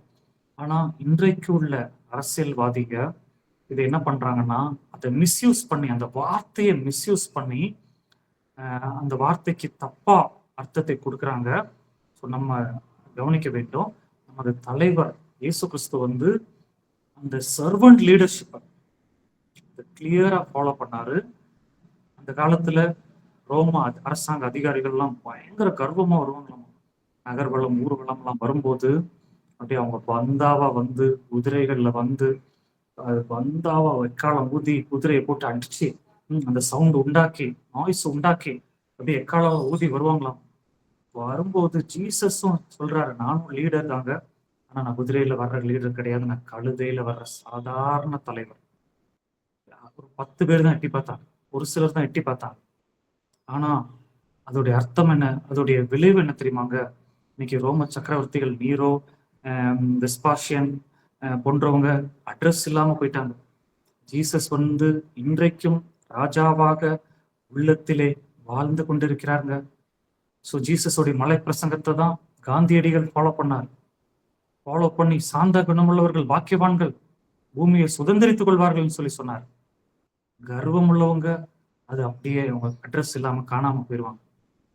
சாதாரணமா லீட் பண்றவங்க என்றென்றைக்கும் நிலைத்திருப்பாங்க. அதுக்கு ஜீசஸ் ஒரு பெரிய எக்ஸாம்பிள்ங்க. ஜீசஸை நம்ம 2 விதமா நம்ம பிரிச்சு நம்ம படிக்கணும். ஒண்ணு, அவர் 100% காட், அவர் தெய்வத்துவம் அவருக்குள்ள இருக்கு. இன்னொன்னு, அவர் 100% மேன், அவர் சாதாரண மனிதர். அவருக்கு இருந்தது வெறும் 12 சீடர்கள், ஒரு சிறு கூட்ட மக்கள் தான். எப்பவுமே 5000 10,000 அவரை பின்பற்றலைங்க, எப்போவாவது தான் பின்பற்றினாங்க. மோஸ்ட்லி அவர் என்ன பண்ணாருன்னா 12 சீஷர்களை அழைத்து சென்று தனித்திருந்து அவர் சாதாரண ஊழியராக, குருவாக, ஒரு நார்மல் குருவாக இருந்தார். அவர் அந்த 150 கிலோமீட்டருக்குள்ள சுத்தி கொண்டிருந்தார். எருசலேம், எரிகோ போன்ற, சமாரியா போன்ற பகுதிகளில் சுத்தி கொண்டிருந்தார். ஆனா அவர் போட்ட இம்பாக்ட், அவருடைய பாயிண்ட பேசாம நம்ம வந்து ஃபைனல் முடிக்க முடியாது. பிசி, ஏடி போன்ற எத்தனையோ எக்ஸாம்பிள்ஸ் சொல்லலாம். எத்தனையோ சட்டங்கள் இயேசு கிறிஸ்துவோடைய மலை பிரசங்கத்தை வைத்து ஏற்றப்பட்டுள்ளது. எத்தனையோ, இப்ப அவர் கடவுள் இருக்கிறத இங்க ஒரு பக்கம் வச்சிருங்க, அவர் ஒரு மனித தலைவர், அந்த ஆங்கிள் யோசிங்க. யோசிக்கும் போது அவர் ஒரு சிறந்த சேவையாளர் தலைவர், சர்வன்ட் லீடர். சோ நாங்க வந்து இப்படி பண்ணுவோம், அப்படி இது பண்ணுவோம், அப்படி இப்படின்னு நம்ம சம்டைம்ஸ் அப்பதான் ஜனங்கள் கேட்பாங்கன்னு நம்ம நினைத்தோம்னா நம்மளுடைய தலைமைத்துவம் ஸ்ட்ரெயிட்டா போகாது. ஸோ ஜீசஸ் மாடல் லீடர்ஷிப் வந்து சர்வன்ட் லீடர்ஷிப், அது நம்ம அண்டர்ஸ்டாண்ட் பண்ண வேண்டும். அவர் கிடைத்த 12 சீடர்கள் சாதாரண ஈஸியான சீடர்கள் கிடையாது. அவர்களை உருவாக்குவதற்கு மிக கஷ்டப்பட்டார். ஒருத்தர் வந்து திடீர்னு கடல்ல குதிச்சிருவாரு நான் நடக்கணும்னு சொல்லி. இன்னொருத்தர் வந்து, ஆண்டவரே என் பையன்தான் லெஃப்ட்ல உட்காரணும், என் பையன் தான் ரைட்ல உட்காரணும், இவங்க ஒரு பர்பஸ்க்காக போய் கொண்டு இருக்கும்போது சில்லற காரணத்துக்காக சண்டை போடுற கூட வச்சிருந்தாரு. பேதுரு வந்து தனியா கூப்பிட்டு போய் குருவுக்கே அட்வைஸ் பண்ற சீஷர். இன்னும் திடீர்னு, ஆண்டவரே எலியா அக்கினியை இறக்குனது போல நாங்க இறக்கி செஞ்சிடலாமா அப்படி இப்படின்னு சொல்லி எதோ கேட்கிற சீஷர்கள், தலைவலி பிடிச்ச சீஷர்கள் உண்மையா பார்க்க போனா. ஆனா காட் வந்து அவர்கள் மேல பொறுமையா இருந்தார். பொறுமையா இருந்து ஒரே ஒரு காரியத்துக்காக வெயிட் பண்ணார். இந்த அற்ப பாத்திரங்கள் மேல பரிசுத்த ஆவியானவர் வந்துட்டாருன்னா இவங்க வந்து ஜொலிக்கும் பாத்திரங்களா மாறிடுவாங்க. இவங்க எல்லாம் தெரிந்து கொள்ளப்பட்டவங்க. தெரிந்து கொள்ளப்பட்டவங்க மேல ஆவியானவர் வந்துட்டாருன்னா திரும்பி பிரகாசிப்பார்கள், உலகத்தை கலக்குவார்கள்னு அவருக்கு தெரியும். பொறுமையா அவங்களை ஹேண்டில் பண்ணாருங்க. So my dear brothers and sisters, நமக்கு சபைகளிலும் நமது டீம்லையும் இயேசுடைய சீடர்களை மாதிரி அற்ப பாத்திரங்கள் 4-5 பேர் இருப்பாங்க. சில வேளை கோபம் தான் வரும். ஆனாலும் நம்ம புரிந்து கொள்ள வேண்டும், ஆண்டவர் அந்த பாத்திரங்களை நம்ம கையில கொடுத்திருக்கிறாரு, நம்ம அவங்கள ரெடி பண்ண கொடுத்திருக்கிறாரு, நம்ம புரிந்து கொள்ள வேணுங்க. தாவீதை பத்தி ஒரு எக்ஸாம்பிள் சொல்லி அடுத்த பாயிண்ட்டுக்கு நான் கடந்து செல்லலாம். தாவீது வந்து கோலியாத்தை அடிச்சுட்டு நேஷனல் ஹீரோவா மாறிட்டார், தேச ஹீரோ. நார்மலா தாவீதுக்கு என்ன பண்ணிருக்கணும்னா சிலை செஞ்சு வச்சிருக்கணும், ஏன்னா தேசத்தை காப்பாத்திட்டார். ஆனா யாரோ பாடிட்டாங்க, சவுல் கொன்றது 1000, தாவீது கொன்றது 10,000 சொல்லி பாட்டு பாடினதுனால சவுல் கோவப்பட்டு நேஷனல் ஹீரோவாக இருக்க வேண்டிய தாவீதை தேச துரோகி, தீவிரவாதி என்ற முத்திரை குத்தி அவனை ஓட விட்டுட்டான். தாவீது காட்டுக்கு ஓடிக்கொண்டே இருக்கிறான், காட்டுல இருக்கிறான். தலைமறைவு வாழ்க்கை. வீரப்பன் இருந்தது போலதான் தாவீது அப்ப இருந்திருக்கிறாங்க. தலைமறைவு வாழ்க்கை காட்டுல. மிலிட்ரி இவனை தேடி வரும். சவுளுடைய மிலிட்ரி தாவீதை தேடி காட்டுக்குள்ள வரும். தாவீது ஒவ்வொரு கூட்டுலையும் அங்க ஷெட்லையும் வீரப்பன மாதிரி நினைச்சுக்கோங்க அங்க இருந்திருக்கணும். இருந்துட்டு இருக்கும் போது சாப்பாடு ரொம்ப கஷ்டம், கொள்ளடிச்சு தான் சாப்பிட முடியாது, நம்ம புரிந்து கொள்ள வேண்டும். வசனத்துல பின்னாடி நம்ம பார்க்கலாம். ஏன்னா காட் எல்லா இடத்துலயும் வழி நடத்தி கொண்டு இருக்கிறாரு லீடரை. அந்த டைம் வந்து தாவீதோடு கூட 200 பேர் கூடிக்கொண்டார்களாம். அதுக்கப்புறம் 400 பேர் கூடிக்கொண்டார்களாம். இந்த 200 பேரும் 400 பேரும் யார் தெரியுமா? ஒடுக்கப்பட்டவர்கள், முறுமுறுக்கிறவர்கள், கடன் பட்டவர்கள். கடன் வாங்கிட்டு கட்ட முடியாம வட்டிக்காரன் துரத்திட்டு வந்ததுனால வீடை பூட்டிட்டு இல்லைன்னா ஃபேமிலியை விட்டுட்டு காட்டுல தலைமறைவே எஸ்கேப் ஆனவங்க கடன்பட்டவர்கள். ஒடுக்கப்பட்டவர்கள்னா ஏழை மக்கள், மற்றவங்க முதலாளிங்க வந்து இவங்களுடைய நிலத்தை பிடுங்கி கொண்டதுனால, இவங்க உடைமைகளை பிடுங்கி கொண்டதுனால வீடு வாசல் இல்லாம காட்டுல தாவீது கிட்ட போயிட்டு தஞ்சம் பிழைக்கிறாங்க. தாவீதுக்கே கஷ்டம். உருமுறுக்கிறவர். உருமுறுக்கிறவர்கள்லாம் என்ன அர்த்தம்னா ஸ்டெடி மைண்ட் இல்லை, மைண்ட் ஸ்டெடி இல்லாம மந்த புத்தி உள்ளவர். ஸோ என்ன காரியமானாலும் அவங்க முறுமுறுத்துட்டே இருப்பாங்க. அவங்க தாவீது கிட்ட போயிட்டாங்க. தாவீது அவர்களுக்கு தலைவனாயிட்டான். காட்டுல தாவீதுக்கு சாப்பாடு கிடைக்கிறதே கஷ்டம். இப்போ டீம் மெம்பர்ஸ் 400 பேர் வந்துட்டாங்க. 400 பேர் நல்ல ஆட்கள்லாம் கிடையாது. ஒடுக்கப்பட்டவர்கள், முறுமுறுக்கிறவர்கள், கடன்பட்டவர்கள். அவங்களுக்கும் சேர்த்து சாப்பாடு போடணும், அவங்களையும் பாதுகாக்கணும். அதுதாங்க காட் கொடுக்குற லீடர்ஷிப் ட்ரைனிங். இந்த சபையில பிரச்சனை பண்றவங்க இருக்கலாம், டீம்ல இருக்கலாம், ஆனா அவங்களை பொறுமையா நம்ம ஹேண்டில் பண்ணணும். பொறுமையா ஹேண்டில் பண்ணி அவங்களை வின் பண்ணணும். ஸோ ஒரு பாயிண்ட்டை சொல்லி நான் ஜீசஸ் கிரைஸ்டுக்குள்ள வர்றேன். தாவீதை பத்தி ஒரு பாயிண்ட்டை சொல்லி, ஒரு நாள் என்ன ஆயிடுச்சுன்னா, தாவீது ஒரு இடத்துக்கு போகும்போது அவங்க பொண்டாட்டி பிள்ளைகள்லாம் பிடிச்சிட்டு போயிட்டாங்க. ஒடுக்கப்பட்டவர்களுடைய பொண்டாட்டி, முறுமுறுக்கிறவர்கள், கடன்பட்டவர்களுடைய பொண்டாட்டி பிள்ளைகள் எல்லாம் பிடிச்சிட்டு போயிட்டாங்க. பிடிச்சிட்டு போய் தாவீது ரிட்டர்ன் வர்றாரு. ரிட்டர்ன் வந்து தாவீதோடைய மனைவிகளையும் பிடிச்சிட்டு போயிட்டாங்க. அழ முடியாம அழுதுட்டு இருக்கிறாங்க. அந்த டைம் அந்த அரகுர மக்கள், ஒடுக்கப்பட்டவர், முறுமுறுக்கிறவர்கள், கடன்பட்டவர்கள் தாவீதை பார்த்து என்ன சொன்னாங்கன்னா, இவன் தான் எல்லாத்துக்கும் காரணம், இவனை கல்லெறியணும்னு சொல்லி தாவீதோடைய காது கேட்க பேசிக்கொண்டார். எவ்வளவு கஷ்டமா இருக்கும் பாருங்க. தின்னுட்டு வளர்ந்தவங்க, நம்ம அடைக்கலம் கொடுத்தவங்க, ஒரு ப்ராப்ளம் வரும்போது இப்படி பேசினா எப்படி இருக்கும்? லீடர்ஷிப் இதெல்லாம் ஃபாலோ பண்ணணுங்க. எங்க லீடர் அடிக்கடி சொல்லுவாங்க, நம்ம கூட வச்சிருக்கிறவங்க திறமையானவங்களா, அவங்க பணம் படைத்தவர்களா, வசதி படைத்தவர்களா, இதெல்லாம் பார்க்கதை காட்டிலும் ப்ராப்ளம் டைம்ல கூட நிற்பாங்களாம். எல்லாம் இருக்கும்போது நம்ம கூட 4 பேர் இருப்பாங்க, 10 பேர் இருப்பாங்க. ப்ராப்ளம் டைம்ல கூட இருக்கிறவங்கள லீடரா வச்சு பாருங்க. அவங்களுக்கு டேலண்ட் இருக்காது, பணம் இருக்காது, எதுவும் இருக்காது, ஆனா அவங்களை கொண்டு நம்ம ஜெயிக்க முடியும். அதாவது இது ஒரு வார்த்தையும் சொல்லாம அதையும் தன்னை தேற்றிக்கொண்டு இங்க வர்றான். சோ ஜீசஸோடைய லீடர்ஷிப்ல சர்வன்ட் லீடர்ஷிப். ஸோ நாமும் வந்து சர்வன்ட் லீடர்ஷிப்பை மைண்ட்ல வைக்க வேண்டும், my dear brothers and sisters. So next point வாசிங்க.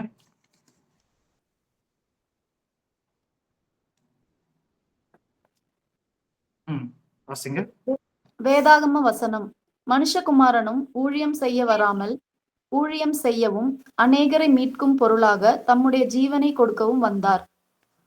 ஊழியம் கொள்ள வராமல், வேலை வாங்க வராமலும் வேலை செய்யவும். அதோட அர்த்தம், இன்னைக்கு நிறைய பாஸ் வந்து வேலை வாங்குறவங்களா இருக்காங்க, ஆனா வேலை செய்ய மாட்டாங்க. ஆனா நம்ம கிறிஸ்டியன் பாஸ், நம்ம கிறிஸ்தவ லீடர்ஸ் நம்ம என்ன பண்ணணும்னா, வேலை வாங்குறவங்களா இல்லாம வேலை செய்யறவங்களா இருக்கணும், my dear brothers and sisters. So அதான் ஜீசஸோடைய பாயிண்ட். நெக்ஸ்ட்,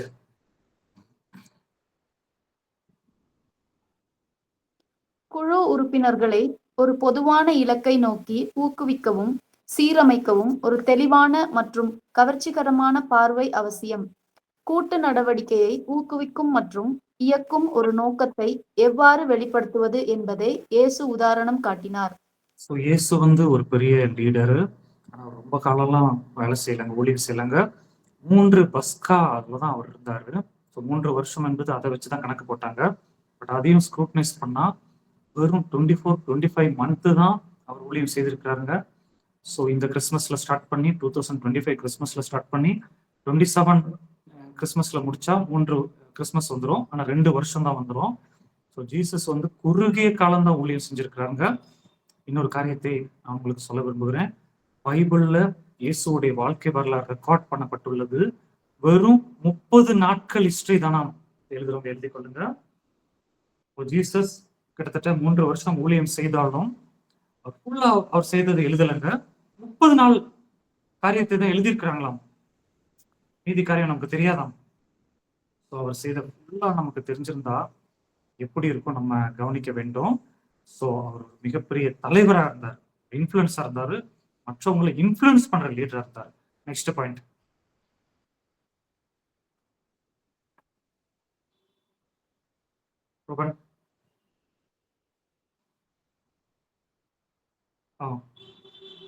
வேதாகம வசனம். பார்வை இல்லாத இடத்தில் மக்கள் அழிந்து போகிறார்கள், ஆனால் சட்டத்தை கடைபிடிப்பவனோ அவன் பாக்கியவான். நீதிமொழிகள் 28. நீதிமொழிகளுடைய மாடர்ன் வெர்ஷன்.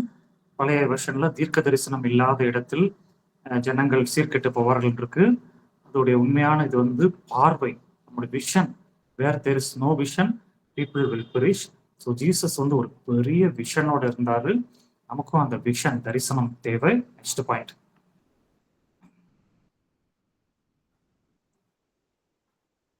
உணர்ச்சி, நுண்ணறிவு, குறிப்பாக அனுதாபம் நவீன தலைமைத்துவத்தில் குறிப்பிடத்தக்க பங்கை வகிக்கிறது.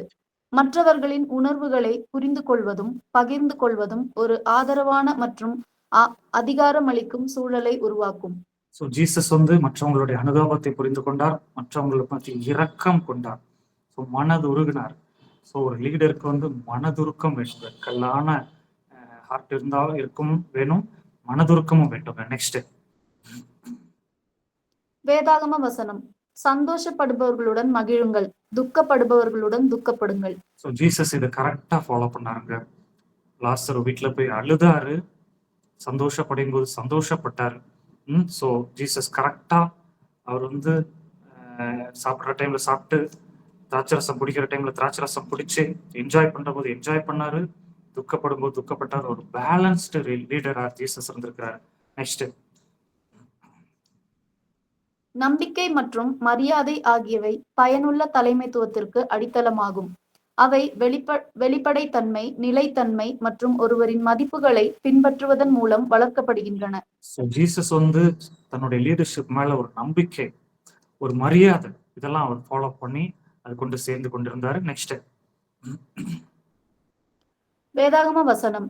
நேர்மையானவர்களின் உத்தமம் அவர்களை வழி நடத்துகிறது, ஆனால் விசுவாசமற்றவர்கள் அவர்களின் போலித்தனத்தால் அழிக்கப்படுகிறார்கள். ஸோ இதெல்லாம் ஜீசஸோட லீடர்ஷிப்க்கு பொருந்தும். ஸோ இந்த வார்த்தைகளை நீங்க படித்துக் கொள்ளுங்க. நெக்ஸ்ட் போடுங்க.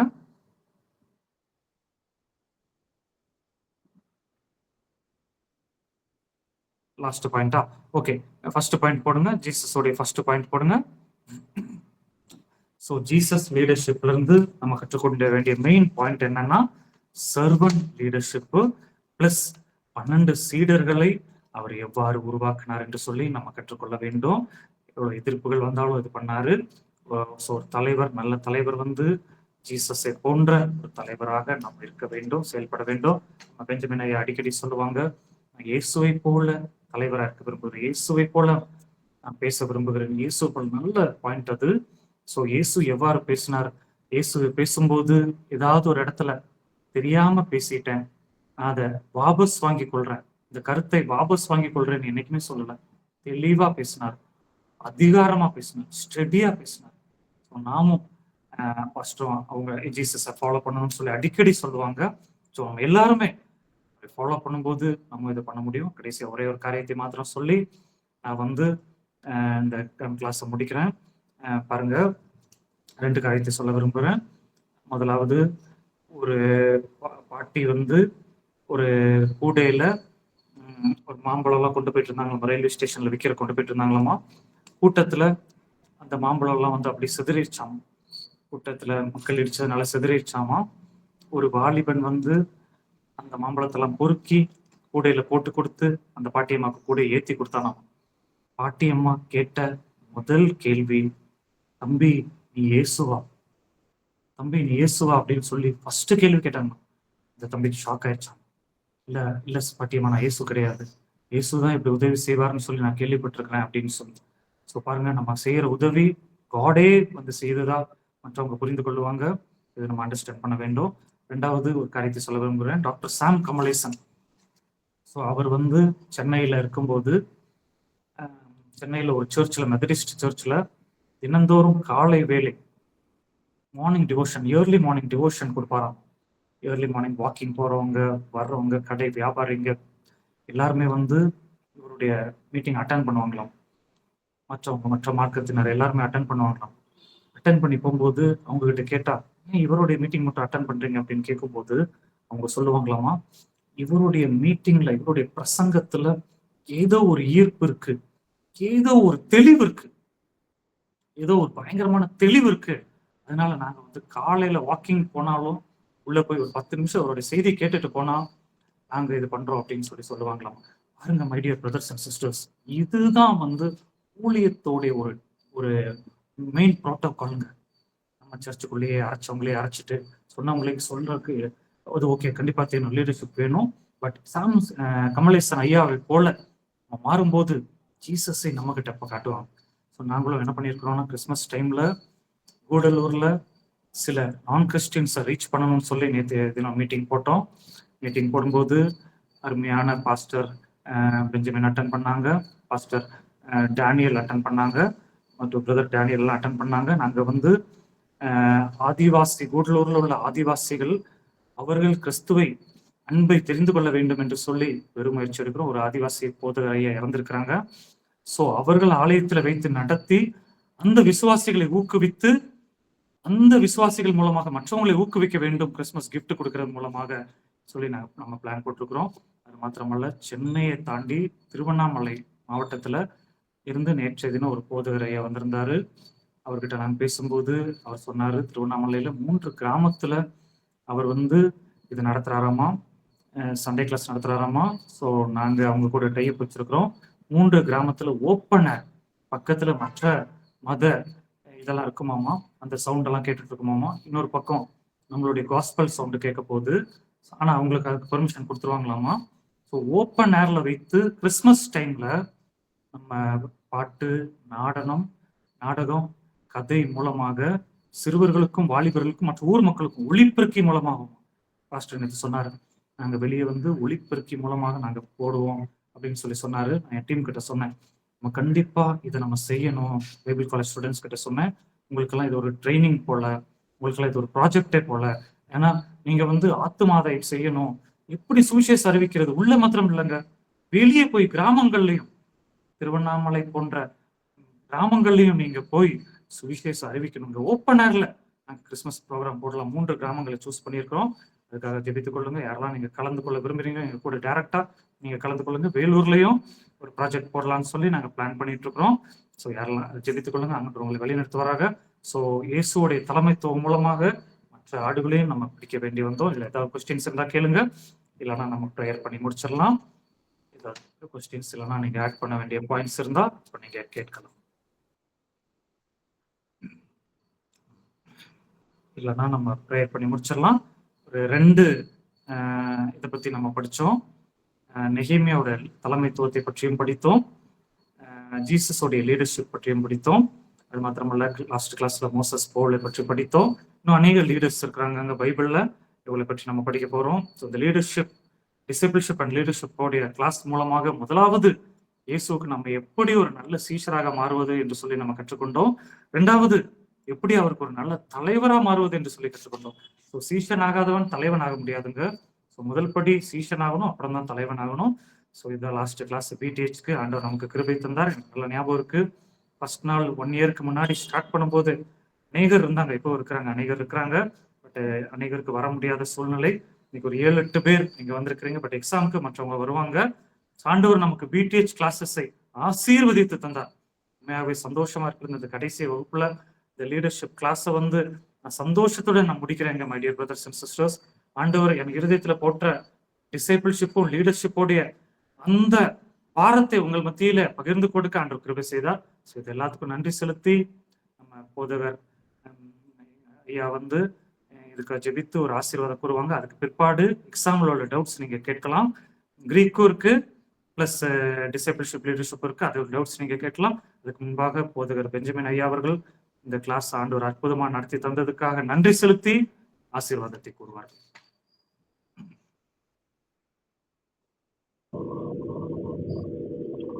அன்பு தகப்பனே, பரலோக பிதாவே, இந்த வேளையிலும் இயேசுவின் நாமத்தினாலே நாங்கள் உண்மை நோக்கி பார்க்கிறோம். அப்பா, வேதத்திலிருந்து நாங்கள் ஒவ்வொரு நாளும் கற்றுக்கொள்வதற்கு இப்படிப்பட்ட ஒரு பைபிள் காலேஜ்ல நீங்க எங்களுக்கு கற்றுக் கொடுக்கிறீர். அப்பா, அதுக்காக நாங்கள் உமக்கு நன்றி செலுத்துகிறோம். அருமை சகோதரர் ஆண்டவரே ஸ்டான்லி அவர்களுக்காக நாங்கள் நன்றி செலுத்துகிறோம். ஆண்டவரே அப்பா, இந்த நாளிலும் நாங்கள் கற்றுக்கொண்ட பாடங்களுக்காக உமக்கு நன்றி செலுத்துகிறோம். ஆண்டவரே, ஊழியத்தில கற்றுக்கொள்கிற நாங்கள் எப்பேற்பட்ட குணங்களை உடையவர்களாக இருக்க வேண்டும் என்பதை ஆண்டவரே ஒவ்வொரு மனிதர்களை பார்க்கும் போது நாங்கள் ஆண்டவரே எங்களிடத்தில் இருக்கிற குறைவுகளை சரி செய்து கொள்ள, அந்த குணங்களால் இன்னும் நிறைக்கப்பட இந்த நாளிலும் நீர் கொடுத்த ஆண்டவரை வகுப்புகளுக்காக நாங்கள் உங்களுக்கு ஸ்தோத்திரம் செலுத்துகிறோம். அப்பா, நீர் ஆண்டவரை தொடர்ந்து வருகிற நாட்களில நாங்கள் ஒவ்வொருவரும் இந்த கிளாஸ்ல யாரெல்லாம் பங்கு பெற்றார்களோ ஒவ்வொருவரும் நல்ல ஒரு லீடர்ஷிப் குவாலிட்டியோடு கூட ஆண்டவரே அநேகருக்கு ஆசீர்வாதமா இருக்கத்தக்கதாக ஆண்டவரே ஒரு ஆசீர்வாத வாய்க்காலாய் எங்களை நீர் மாற்றி இயேசு கிறிஸ்துவை போல ஆண்டவரே நீர் எங்களை நடத்துவீராக நாங்கள் செபிக்கிறோம். அப்படி இந்த நாளிலே ஆண்டவரே இந்த கிளாஸ்ல அட்டன் பண்ண ஒவ்வொருவரையும் நீர் ஆசீர்வதியும். ஆண்டவரே எங்களுக்காக கிளாஸ் எடுத்த உமது மகனையும் நீர் ஆசீர்வதித்து அநேகருக்கு ஆசீர்வாதமாய் நீர் மாற்றி நடத்துவீராக நாங்கள் செபிக்கிறோம். தாழ்த்துகிறோம், உடைய நேசக்கரத்துல அர்ப்பணிக்கிறோம். இயேசுவின் மூலம் ஜெபிக்கிறோம் ஜீவனுள்ள நல்ல பிதாவே, ஆமென். நம்ம எல்லாரும் சேர்ந்து சொல்லுவோம். என் ஆத்துமாவே கர்த்தரை ஸ்தோத்திரி, ஸ்தோத்திரி, என் முழுவதுமே பரிசுத்த நாமத்தை ஸ்தோத்திரி. ஸ்தோத்திரி. என் ஆத்துமாவே கர்த்தரை ஸ்தோத்திரி. செய்த செய்த சகல உபகாரங்களையும் ஆமென். ஆமென். ஆசீர்வாதத்தை பாஸ்டர் ஐயா கூறுவாங்க. நம்ம கிளாஸ்க்கான ஆசீர்வாதத்தை. நம்முடைய கர்த்தராகிய இயேசு கிறிஸ்துவின் கிருபையும் பிதாவாகிய தேவனுடைய அன்பும் பரிசுத்த ஆவியானவருடைய அன்னிணைப்பும் சமாதானமும் சந்தோஷமும் நம் அனைவரோடு கூட இப்போதும் எப்போதும் சதா காலங்களிலும் மாறாமல் இருப்பதாக. ஆமென். ஆமென்.